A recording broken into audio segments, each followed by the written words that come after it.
Yo tout le monde, c'est Squeezie! J'ai toujours voulu dire ça. Bonjour, moi c'est Manon. Je travaille à la salle de consommation à moindre risque à Strasbourg. Et aujourd'hui, je vais vous partager un petit peu mon quotidien en tant qu'apprentie éducatrice spécialisée.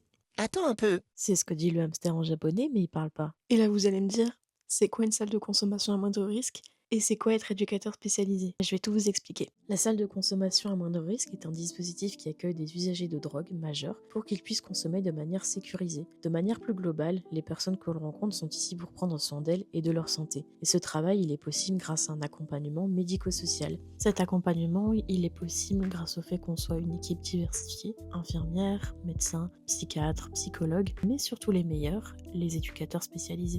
Pour être éduc, il faut passer le diplôme d'état d'éducateur spécialisé qui se prépare en 3 ans. Moi, je suis dans ma dernière année et à quelques mois du diplôme. J'ai demandé à Greg et à Dorian, 2 éducateurs spécialisés, parce que c'était un petit peu leur travail ici. Les salles de consommation, je dis que d'abord c'est un lieu de repos, de répit pour les personnes.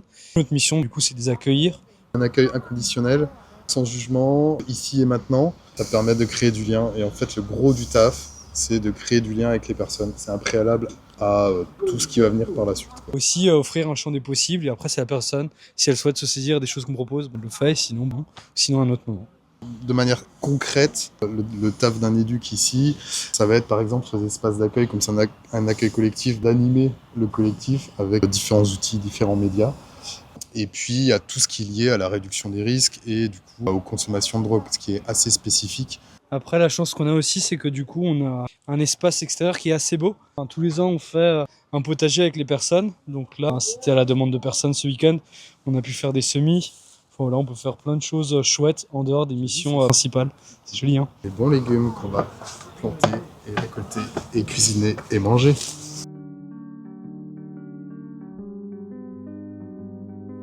Mis à part accueillir les personnes et animer différents ateliers qui créent du lien et qui peuvent redonner confiance en soi, j'ai également d'autres missions. Je vais faire des entretiens sociaux avec les personnes qui le souhaitent. On va essayer ensemble de faire différentes démarches et je vais les soutenir. On peut faire des demandes de domiciliation pour avoir une adresse postale par exemple, si la personne est à la rue. Je vais aussi pouvoir faire de la délivrance de matériel.